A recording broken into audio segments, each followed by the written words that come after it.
手做出一個鴨嘴嘅手勢。好鴨嘴。我而家錄翻佢啦，我睇到圖。然後將中間嘅節指彎曲，做成一個好似台面嘅形狀。留意第一個手指關節要保持伸直。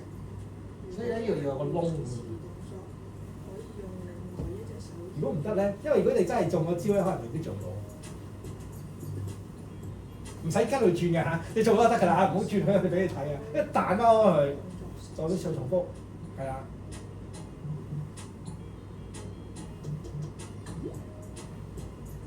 都幾亂嘅隻手，我都覺得我自己做都唔係做得好好嘅，都幾亂下，唔知做緊乜嘅其實。再幫佢重複下，大家睇下。彎曲頭兩節。呢個就容易啲嘅。做成一個好似手鷹爪同埋手咩啫？然後再將手打開，重複動作10次。呢個就容易嘅，我覺得容易嘅呢個。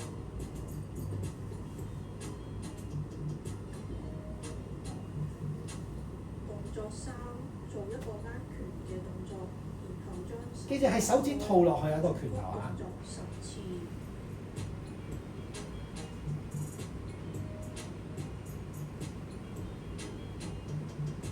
以上3組動作每日做2至4次。可能係第一組最難做啫喎。但係咧，頭先留意下喎，彈弓手咧，